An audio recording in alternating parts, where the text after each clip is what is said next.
하나님 말씀입니다. 마태복음 8장 1절에서 4절 말씀입니다. 예수께서 산에서 내려오시니 수많은 무리가 따르니라. 한 나병 환자가 나와 절하며 이르되 주여 원하시면 저를 깨끗하게 하실 수 있나이다 하거늘 예수께서 손을 내밀어 그에게 대시며 이르시되 내가 원하노니 깨끗함을 받으라 하시니 즉시 그의 나병이 깨끗하여진지라. 예수께서 이르시되 삼가 아무에게도 이르지 말고 다만 가서 제사장에게 내 몸을 보이고 모세가 명한 예물을 드려 그에게 입증하라 하시니라. 아멘. 이럴 때일수록 교회가 도와야 될 곳이 어딘지 나에게 집중되지 말고 밖으로 좀 더 집중될 수 있는 그런 시간들을 좀 가졌으면 좋겠습니다. 작지만 작은 곳에서 몸짓이 큰 일을 행합니다. 그렇게 준비해 주시면 고맙겠습니다. 마태복음 5장에서 7장의 말씀은 특히 7장 6절까지 말씀은 천국을 이 땅에서 어떻게 살아야 하는지, 그리고 이후에 하나님을 만났을 때, 예수님을 만났을 때 부끄럽지 않은 삶이 무엇인지에 대해서 천국 헌장과 같이 심령이 가난한 자는 복이 있다, 행복한 사람이다, 천국이 저희 것이다부터 예수님께서 설교를 하시죠. 어디서요? 산에서요. 그래서 산상수훈 이렇게 말씀합니다. 이 말씀을 다 마치시고 이제 이 땅에 내려오셔서 산에서 내려오셔서 처음으로 만나게 되는 천국을 살지 못하는, 이 땅에서 천국을 살지 못하는 첫 번째 사람을 만나는데, 이 성경을 기록한 사도 마태는 의도적이었는지 그것이 무엇이었는지는 알 수 없지만 어쨌든 처음 다루는 건 매우 중요합니다. 천국을 살지 못하는 사람 첫 번째 대상을 나병 환자를 거론합니다. 이 나병 환자, 천국을 살지 못하는 사람, 이 사람을 예수님께서 고치시고 천국을 회복시키셔서 이 땅을 살아가면서 행복한 삶을 살아갈 수 있도록 회복하시는 장면을 오늘 기록하고 있습니다. 이 사건 그대로 여러분 안에도 이 축복이 그대로 임하시기를 주의 이름으로 축원합니다. 왜 마태는 천국을 살지 못하는 첫 번째 사람을, 나병 환자를 다루고 있을까? 이 나병이라고 하는 이 병은 인간과 인간이, 사람과 사람 간에 접촉이 되면 감염이 돼요. 요즘은 감염이 되지 않습니다. 약이 개발이 돼서 지금은 전염성이 없는 질병이에요. 그러나 이전에 약이 개발이 되기 전까지는 전염성이 있었어요. 그래서 구약에서도 이 나병에 걸린 환자가 옛날에는 개역개정에는 문둥병이라고 그랬죠. 문둥병에 걸렸을 때 이 환자는 자기 집에서 가족들과 이별을 해야 합니다. 전염성이 있기 때문에. 또 마을로부터도 격리가 돼야 되고 전혀 다른 세계 속에서 살아가야 됩니다. 무엇보다도 자신이 지금까지 누렸던 권력과 자신이 누렸던 취미생활과 자신이 했던 모든 것을 다 포기해야만 하는 것이 문둥병입니다. 아무것도 할 수가 없습니다. 무엇보다 더 무서운 것은 미래에 소망이 없다입니다. 여러분, 사람이 이 땅을 살아가면서 미래에 소망이 없는 사람, 내가 무엇을 해야 되는지 알지 못하는 사람, 막막하죠? 왜 살아야 하는지, 왜 살고 있는지, 나는 어디로 향해서 가고 있는지, 오늘 나는 이것을 왜 여기 있는지 막막한 거죠. 미래가 없어요. 그래서 우리나라에서는 이 병의 이름을 천형병, 하늘이 형벌을 내린 병이다. 그래서 천형병 이렇게 이름을 붙였습니다. 이거는 인간이 도저히 고칠 수 있는 병이 아니다. 하늘이 내린 병이기 때문에 이거는 손댈 수가 없다. 이게 나병입니다. 또 업병이라고 하는 말도 썼습니다. 업병. 자신의 삶이 어떻게 살아왔는지, 조물주께서 조물주가 자기를 이 세상에 보냈을 때 인문, 제가 말씀드리는 것처럼, 늘 말씀드리는 것처럼 사람에게는 모양이 있다. 인문, 그게 인문학이죠.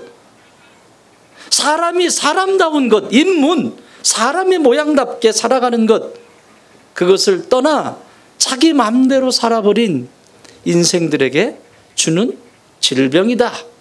그래서 업병, 이런 말을 쓰기도 했습니다. 어쨌든 이런 말을 하든 저런 말을 하든 이 병은 고칠 수 있는 병이 아닙니다. 이 병에 최초로 처음 발견한 사람이 1871년 노르웨이 의사인 에르하르 헬리크 아르메 에르 한센이라고 하는 분이 이 균을 찾아냈어요. 앞에 부분은 기억 안 해도 돼요. 한센, 이것만 기억하면 돼요. 한센. 그래서 한센스 병 들어보셨죠? 이분이 이 나균을 처음 찾아낸 거예요. 이게 나균이라고 하는 것이 사람에게 전염이 되는구나. 그래서 이 나균에 의해서 병이 전염이 된다 해서 나병, 이렇게 쓴 거죠. 자, 그런데 병균은 발견했을지 모르지만 이것을 찾아낸다라고 하는 것은 쉽지 않아요. 어떻게 고쳐야 되는지는 알지 못하는 거예요. 방법이 없어요. 그래서 우리나라에서도 1916년이면 일제강점기죠.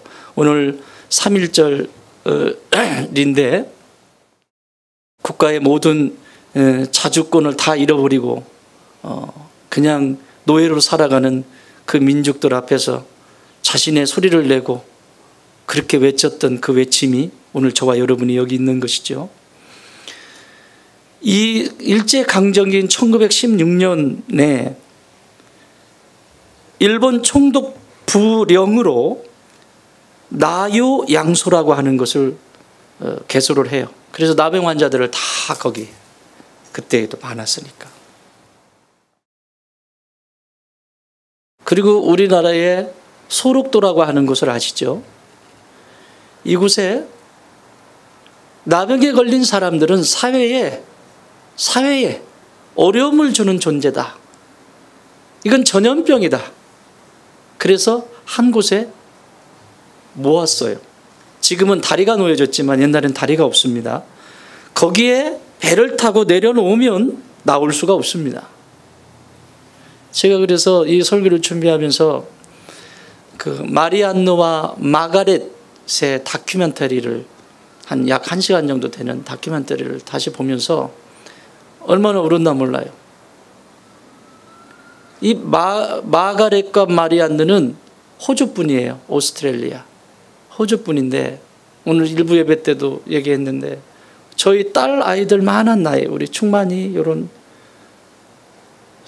갓 20 넘어서 23, 4 될 때 간호학교 졸업하고 간호대학 졸업하고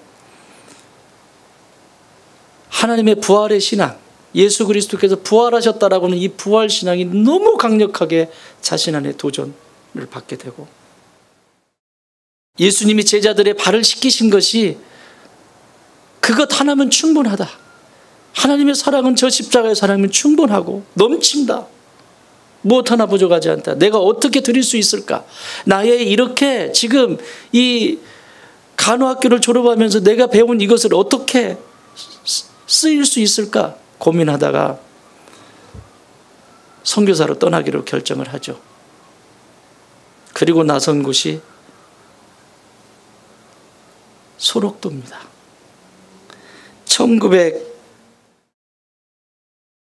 1962년에 소록도에 도착해서 소록도에 머무는 나병 환자들과 같이 살면서 50여 년 동안 같이 먹고 살면서 그들을 치료하고, 우리 한국에는 누가 계시죠? 손양호 목사님이 계시죠. 나병 환자들의 고름을 빨아주면서 치료하고 같이 그곳에 머물면서. 근데 이분들이 갑자기 2005년 11월에 한국을 떠나세요. 50여 년이라고 하는 시간이 지났잖아요. 자신의 나라에 돌아갔는데 너무 어색한 거죠. 다 너무 달라져 있으니까. 떠난 이유는 간단합니다. 내가 더 이상 할 일이 없다. 피고름이 나고 그 어려운 환경 속에 있을 때 내가 할 일이 있었지만 지금은 약이 개발이 되고 이분들도 다 환부가 다 나았고 완치가 되었기 때문에 내가 있을 필요가 없다. 우리가 있을 필요가 없다. 그래서 소리도 없이 편지 한 통을 모든 집에 편지 한 통을 다 꼽아놓고 마지막 그 비자의 마지막 날 하루를 남겨놓고 그때까지 일을 하고 놓아놓고 훌쩍 떠나요. 얼마나 남아있는 분들이 서운했을까요? 이게 광야에 외치는 자의 소리입니다. 내 할 일 다 했으면 사라져야죠. 왜 그 자리에 앉아가지고 내 이름 좀 알아달라고.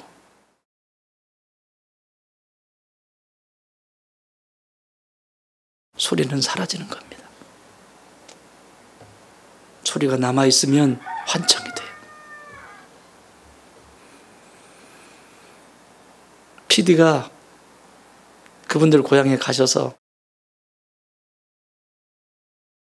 소록도에 가보고 싶지 않으십니까? 최근에 이제 다큐멘터리 했어요.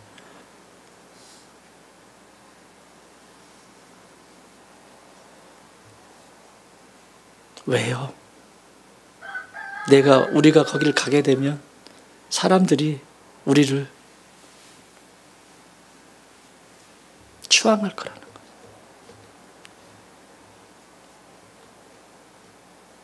사랑하는 여러분, 내 안에 예수 부활을 분명히 믿는다면 오늘 내가 어디에 부름받던 부르심의 자리에서 하나님의 밀이 됩니다. 그 밀은 반드시 썩어서 열매를 맺게 됩니다.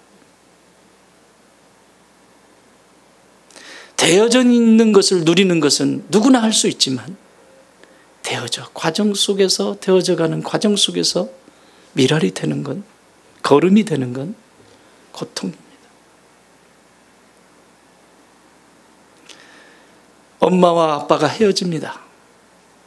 너는 엄마와 아빠와 살 수가 없어. 왜요? 그리고는 아이를 데리고 배를 타고 건넙니다. 어느 섬인지도 모르고 그곳에 내려놓고는 아들에게 이야기합니다.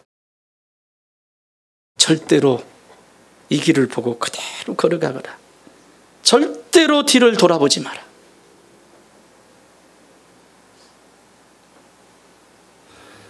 그리고 아버지는 돌아서서 걸어가십니다. 그런데 이 아들이 너무너무 사랑하는데 엄마하고 아빠잖아요.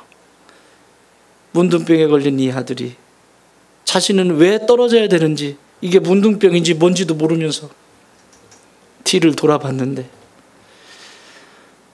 아버지가 땅바닥에 앉으셔서 하염없이 우시는 거죠.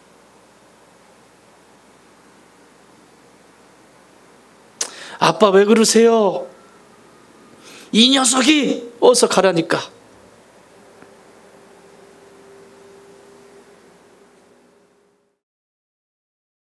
소록도에는 지금 이제 60세, 70세 정도 되신 분들이 계세요. 이분들 돌아가시면 이제 흔적이 사라지겠죠. 신앙이 뭘까요? 내가 믿는 예수는 진짜일까요? 부끄럽습니다. 오늘 본문은 이렇게 시작합니다. 산에서 예수님이 내려오셨다. 내려오셨는데 그 수많은 무리가 예수님을 따라 왔다. 그 이야기의 근거는 7장 마지막 2절에 기록되어 있습니다. 같이 읽어보십시오. 시작.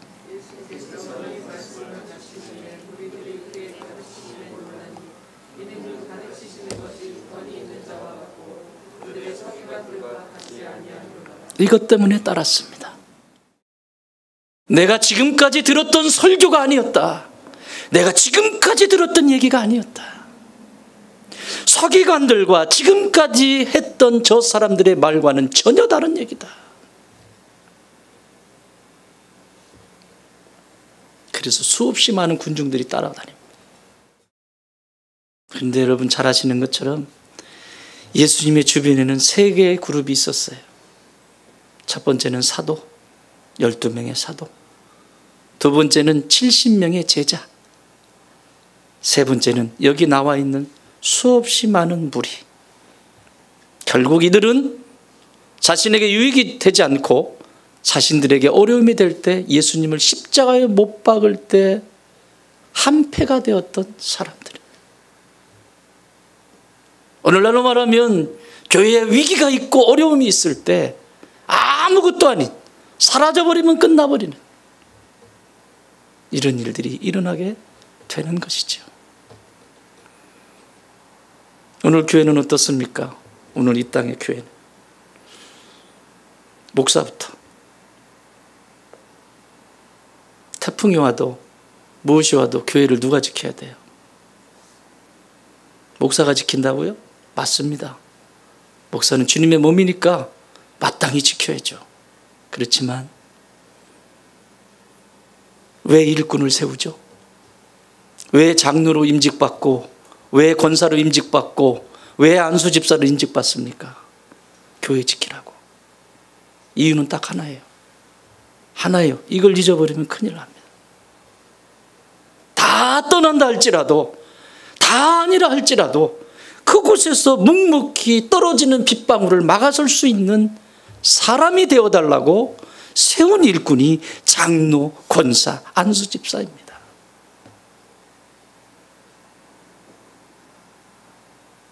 그런데 그런 것 같지 않아서 씁쓸합니다. 세상이 원하는 대로 움직여가는 그 모습을 보면서 너무 마음이 아프고, 과연 무리인가? 예수님 곁에 있었던 사도인가? 질문하게 돼요. 나는 사도인가? 나는 목사인데 과연 사도인가? 사도 그룹에 있어 예수님 가장 가까이서 있는 목사인가? 맞나? 아니면 우왕좌왕 움직이는 저 무리 속에 결국 십자가에 못 박을 때 큰 소리 냈던 수없이 많은 군중 중에 한 사람인가? 질문하게 돼요.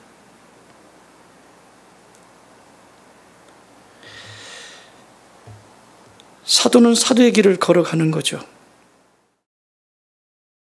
기독교 역사를 보면 기독교 역사가 아니라 역사를 보았던 로드니 스타크라고 하는 분이 기독교의 발흥이라고 하는 책을 썼습니다. 이분은 역사가입니다. 사회학자면서 역사가예요.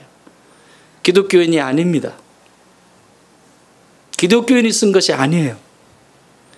그런데 이분이 기독교가 어떻게 시작이 됐는가에 대해서 1장부터 10장까지 기록을 하고 있는데, 1장은 개종과 기독교의 성장 쭉 설명을 해서 맨 마지막 10장은 미덕에 관한 소고, 기독교가 어떻게 발흥이 되어서 어떻게 갔는지를 신학자도 아니고 예수를 믿는 사람도 아니고 정확하게 문서를 근거로 해서 바라보는 역사가이며 사회학자예요. 이분이 4장에서 역병, 네트워크, 개종 이런 주제로 글을 써내려가요. 역병. 기독교 역사 속에서 역병이 있었을 때 기독교인들은 어떻게 했는가? 주변의 이교도들은 어떻게 했는가? 이걸 적나라하게 기록을 합니다. 117페이지에서 이렇게 기록하고 있습니다. 역병은 이방 종교와 헬라 철학이 설명하고 위로할 수 없는 범위를 훌쩍 뛰어넘은 것이었던 반면 기독교는 왜 인류가 이런 끔찍한 시대에 봉착하게 되었는지 보다 만족스러운 해명을 제시했고 희망찬 그리고 때로는 활력적인 미래상을 제시했다. 이게 AD 160년경에 로마에 역병이 돌았을 때 있었던 사건을 기록하고 있는 거예요. 지금 이건 역병이 아니에요. 그죠? 역병은 아니잖아요. 그런데 로마 시내에 역병이 돌았을 때 기독교인들과 이기도인들, 예수의 부활을 믿지 않는 이기도인들과의 차이를 신앙의 사람이 아닌 이 스타크가 정확하게 보고 기록하고 있다고요. 다시 한번 들어보시겠습니다. 역병은 이방 종교와 헬라 철학이 설명하고 이루할 수 없는 범위를 훌쩍 뛰어넘어 버렸다. 그때 기독교인들은 왜 인류가 이런 끔찍한 시대에 봉착하였는가를 묻지 않고 다른 사람들은 뭐 했다는 거예요? 왜 이 시대에 이런 끔찍한 일이 일어날까? 왜 이런 일이 일어날까? 왜? 누구 때문이야? 사이비 때문이야? 뭐 때문이야? 계속 이거 하고 지금도 그러고 있지 않습니까? 뭐 때문이야? 이러지 않고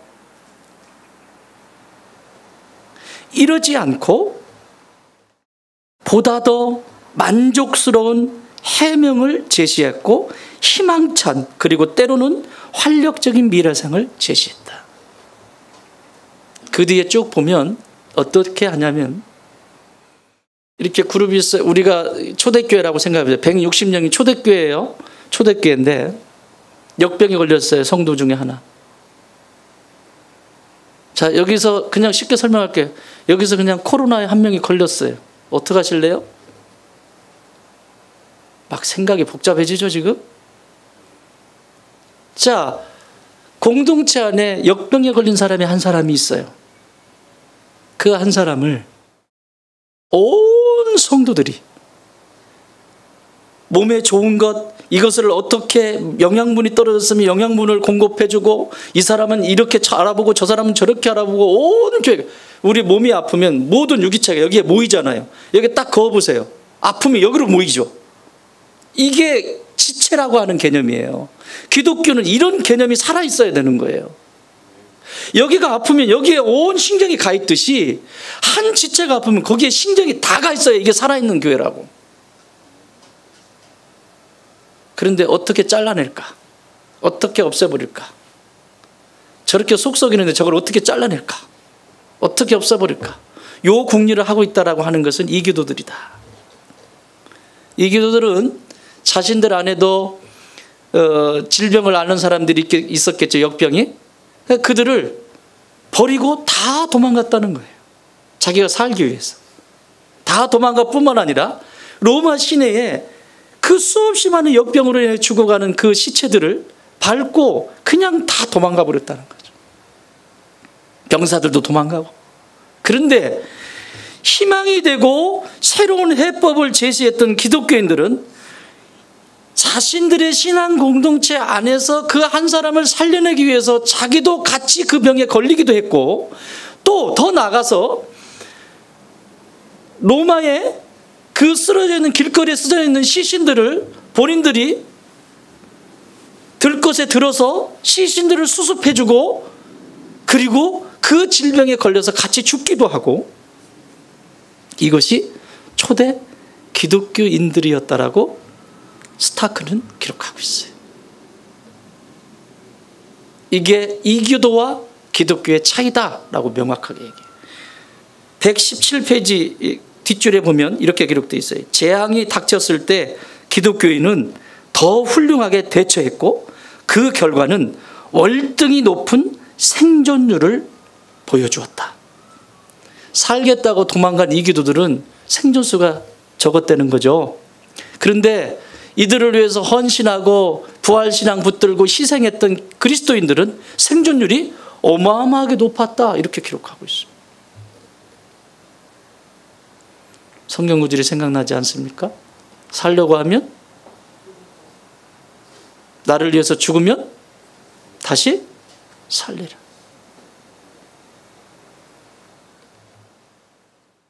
이교도들은 138페이지에 보면 이교도 신도들은 뇌물을 받고 다양한 서비스를 막 수행할지언정 죽음이라는 이 운명 앞에서는 아무것도 아니었다. 서비스를 다 하는 거예요. 이교도 신도들은 그 당시에도 뇌물을 주고 서로 다양한 서비스, 각자 생각하세요. 서비스, 예배가 서비스인 거지. 이교도들 서비스.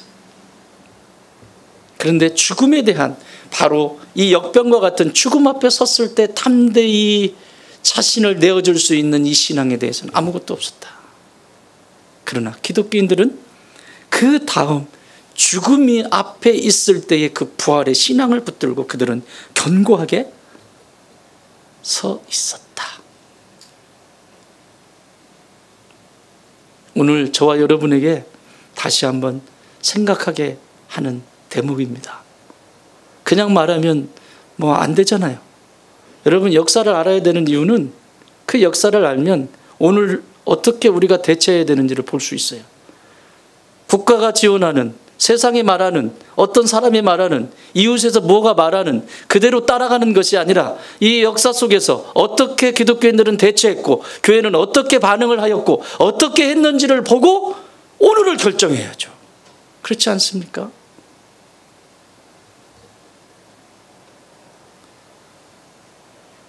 무리로 사라질 존재가 될 수도 있고 신앙인의 존재로 남아서 그 역병과 함께 싸우면서 누군가를 위하여 오늘도 희생하고 헌신하고 어떻게 도울까 고민할 수 있는 이런 축복이 저와 여러분 가운데 있기를 주의 이름으로 축원합니다.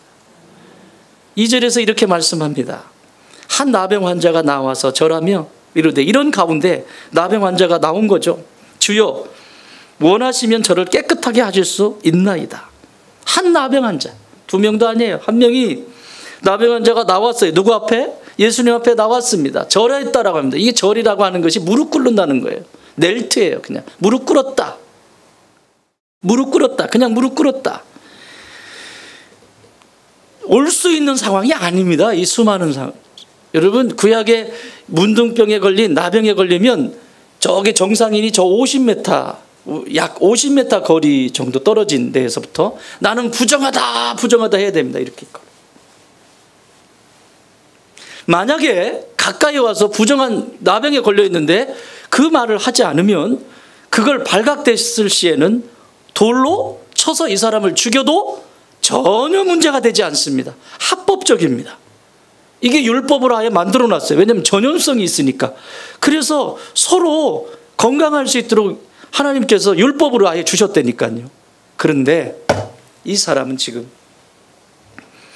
그것을 삐짓고 근접할 수 없는 이 상태의 나병 환자인데 다 포기할 수 있는 상황이 아니라 자기 생명을 위해서 전부를 제끼고 파헤치고 예수님 앞에 가서 무릎 팍 꿇는 거예요.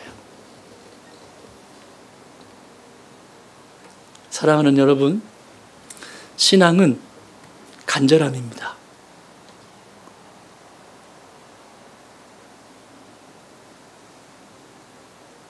그리스도인이 간절함이 사라질 때 그리스도인의 생명은 잃어버립니다.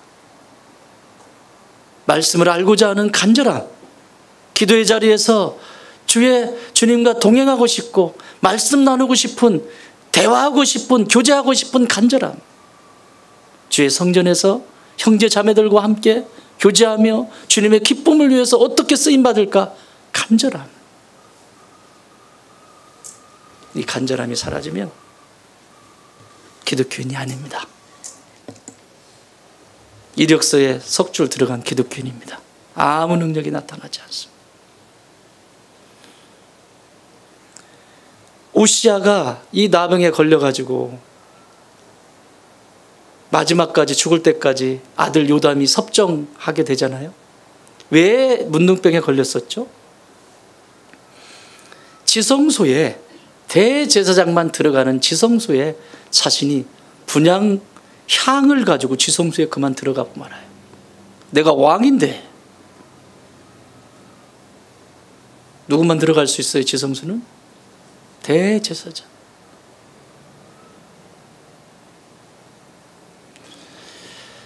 참 씁쓸한 일들이 너무 많아요. 어저께는 이렇게 마무리하면서 그런데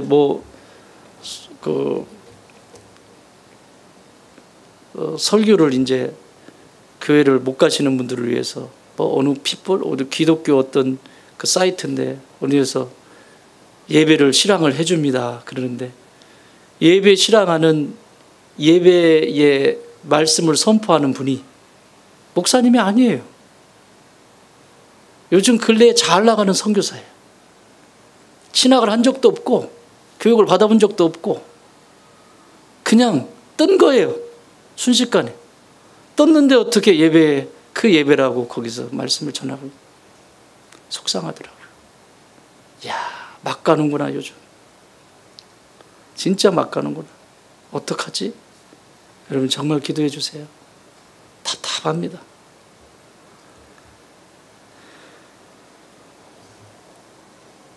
무릎을 꿇고 그 앞에서 하는 말이 뭐라고 하냐면 따라합시다. 주여.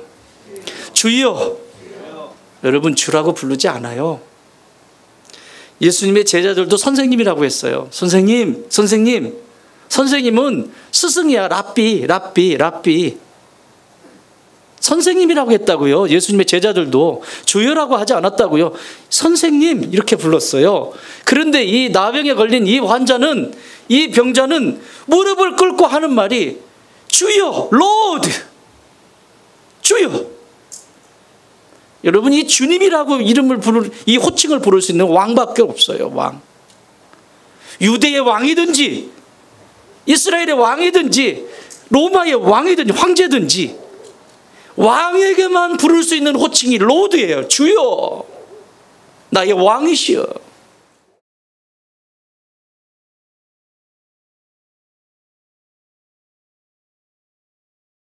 사랑하는 여러분, 예수님이 선생이십니까? 왕이십니까? 선생이면 예수님이 필요 없어요. 예수님 십자가 부활이 뭔 상관이 있어요. 좋은 말 하는데 가서 그냥 슬슬 그러면 되지.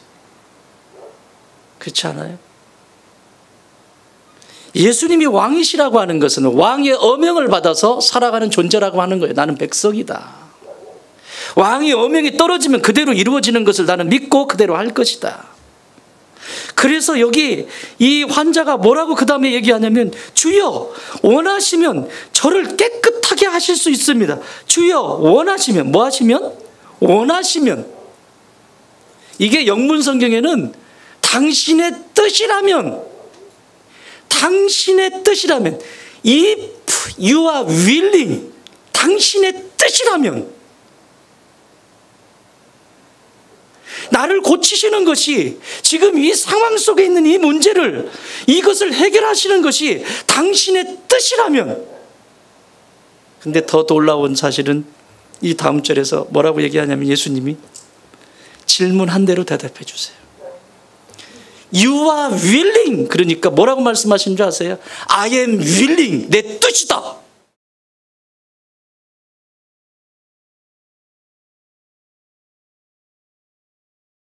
내 뜻이다.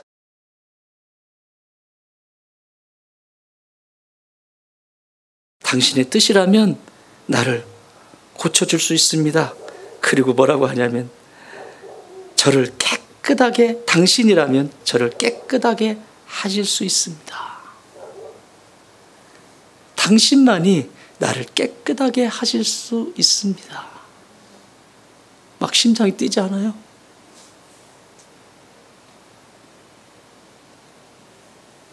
손가락 세지 말고요.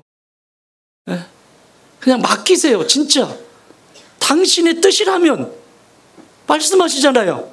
I am willing. 내 뜻이다. 그리고 뭐라고 하세요? 뭐라고 얘기해요? 당신만이 나를 고쳐줄 수 있습니다. You can. 당신만이 You can make clean. 당신만이 나를 깨끗게 하실 수 있습니다. I can이라고 말하지 않았어요. 내가 어디서 대충 이렇게 해서 이렇게 하고 이렇게 I can, 내가 할 수 있다. 아니에요. You can. 당신만이. You can make clean. 여러분 오늘 여러분에게 필요한 건 뭐예요? You can make 영어 공부 좀 합시다. You can make peace. You can make freedom. You can make. 얼마나 많아요?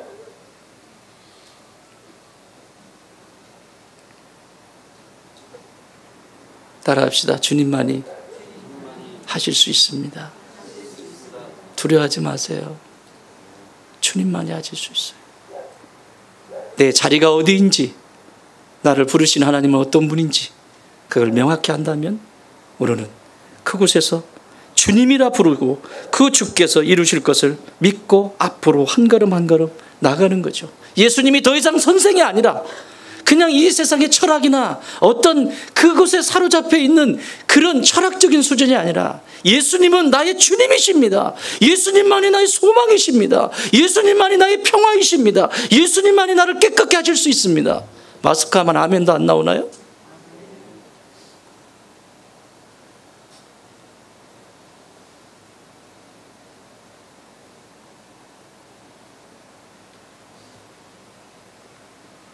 마리안느와 마가렛이 소록들을 찾으면서 이런 고백을 합니다.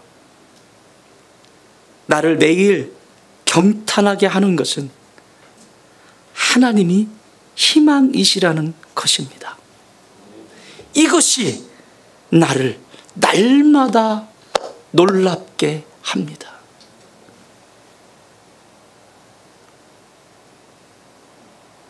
희망.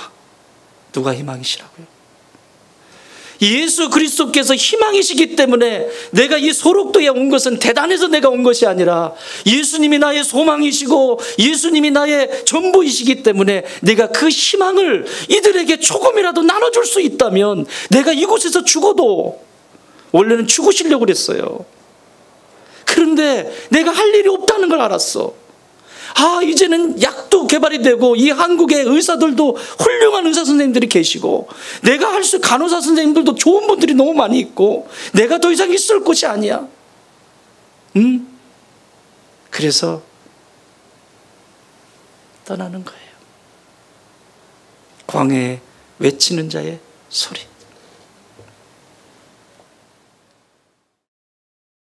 3절에서는 예수님이 이렇게 고치시는 장면이 나옵니다. 예수께서 손을 내밀어 그에게 대심에 이르시되 내가 원하노니 깨끗함을 받으라 하시니 즉시 그의 나병이 깨끗하여 진지라. 할렐루야. 예수님이 어떻게 하셨다고요? 손을? 어땠을까요? 이건 되면 돼야 안 돼요. 나는 이 말씀을 묵상하면서 주변에 있었던 무리들의 얼굴 표정이 궁금해. 그래서 여러 가지 상상을 해봤어요. 어땠을까? 손을 대면 안 되는 거잖아요. 전염되니까. 지금까지 예수를 믿었어요. 스승으로. 저기서 설교를 유창하게 설교를 하는 것을 듣고, 이야, 이건 달라. 서기관들과 다르고. 요즘 오늘날 그렇지 않습니까? 막 그냥 무슨 몰이 하듯이 너무 훌륭해. 이건 듣도 보지도 못한 거야.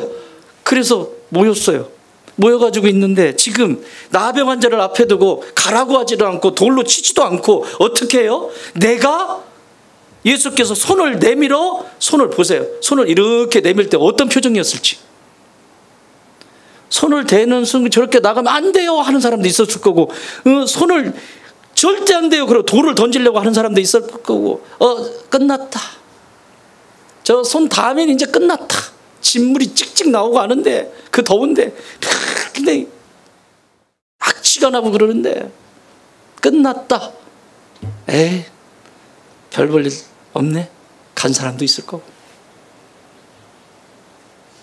그렇지 않겠어요? 따라다녀봐야 뭐 볼 것도 없고 이제 뭐 더 이상 뭐 거기 가도.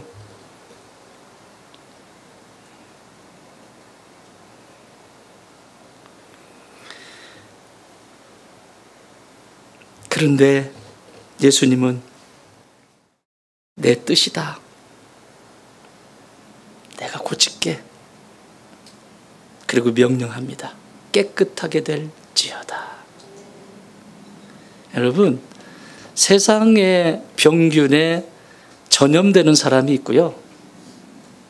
세상에 예수 그리스도의 생명을 하나님의 치유의 생명을 전염시키는 사람이 있어요. 전염당할 것이냐, 전염시킬 것이냐 결단하셔야 돼요. 이 세태에 움직이는 이 흐름 속에서 나는 전염당할 것이냐, 하나님이 기뻐하시고 선하신 것을 찾아서 방법들을 찾고 고민하고 기도하고 씨름하면서 전염시킬 것이냐. 참 감사한 건요, 우리 성도들 중에 이렇게 보면 여러 가지 일들을 하고 이렇게 하는데 지쳐 보이는 친구들이 있잖아요. 이렇게 보면 요즘같이 이럴 때는 지쳐 보이면 이 면역력이 약해지고 그러면 노출되기가 쉽잖아요. 세상에 그 얼굴 표정이나 그런 모습들을 보는 거예요. 보고는 비타민을 사가지고 드시라고, 꼭 챙겨서 드시라고 갖다 주는 성도들이 있어요. 혹여라도 바이러스에 감염되면 안 되잖아요. 이게 전염시키는 거예요. 지금 예수 그리스도의 사랑으로 전염시키는 거라고요.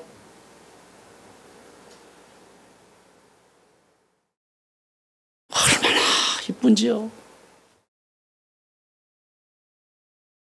될 교회입니다. 아픔이 있고 그런 것들이 보이면 그것을 찝어내고 자기는 의인이고 그런 거 하지 마세요. 이렇게 나누세요. 내가 섬겨야 될 것이 어딘가 멀리서 찾지 마세요. 가장 가까이 있는 성도들 한 사람 한 사람을 그렇게 눈동자처럼 보고 있었다는 거잖아요. 그분은 그것을 지켜보고 있었다는 거잖아요. 살폈다는 거잖아요. 성도들의 무엇이 필요한지 살폈다는 거잖아요. 그러니까 그게 보이는 거죠.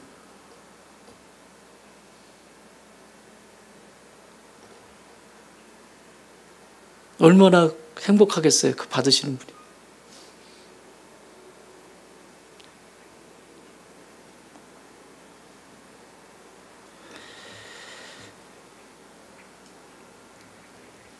전염을 시킬 것인가, 전염당할 것인가는 내가 선택합니다.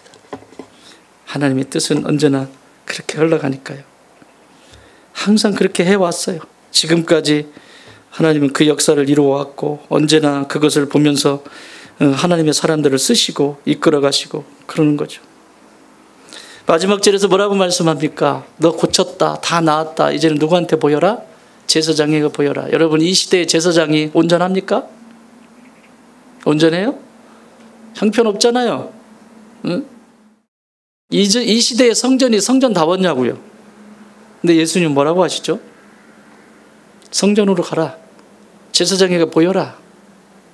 여러분, 교회는 내가 판단하는 곳이 아닙니다. 예수님도 성전을 판단하지 않으셨어요. 율법을 완성하셨어요. 성전에 가라. 그 당시에 제사장들이 아무리 형편없어 보이고 그렇게 보여도 예수님은 마지막 그 율법의 그 점까지 찍으시는 거예요. 가서 보여라. 신앙의 본을 보여주시는 것이죠. 신앙을 신뢰할 것인가, 세상을 신뢰할 것인가, 뭐 이런 게 뭐가 중요하냐고, 이게 뭐가 중요하냐고, 가서 아무에게도 이러지 말고 가서 제사장에게 내 몸을 보이고 모세가 명한 예물을 드려서 그들에게 입증하라. 예배의 회복이죠. 사랑하는 여러분, 나는 여러분 안에 이 예배가 놀랍게 더 많이 회복되기를 바랍니다. 너무 감사한 것은 이런 위기와 어려움 속에서 가정들마다 막 가정 예배가 막 살아나는 거예요. 참 목사가 부끄러울 정도로 그 어린 애들이 오망조망 앉아가지고 성경을 막 주거지박근히 읽고 막 하고 기도 제목을 나누고 가족들끼리 이러고 막 기도하고, 야, 좀 더 가도 괜찮을 것 같아. 그냥 가정에서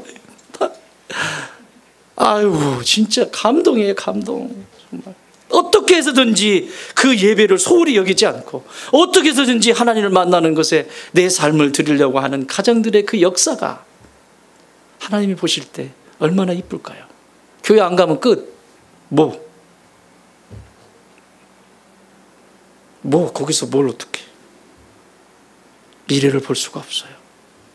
그러나 이런 상황 속에서 자신들이 가지고 있는 할 수 있는 그 자리에서 비타민을 나르고, 비타민 어디 갔나?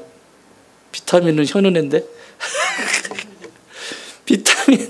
비타민을 갖다 나르고, 가정에서는 예배를 자리에서 예배를 드리고, 수요일날 금요일날만 가정 예배 드리라고 그랬더니 매일 해. 이제 원래는 매일 해야 되는 거거든.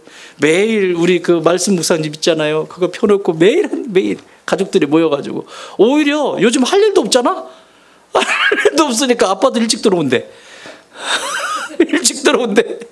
일찍 들어와가지고 같이 예배, 막 살아나는 거죠. 여러분, 이게 하나님이 기뻐하시는 신앙을 선택하는, 신앙을 신뢰하는 사람들의 모습인 거예요.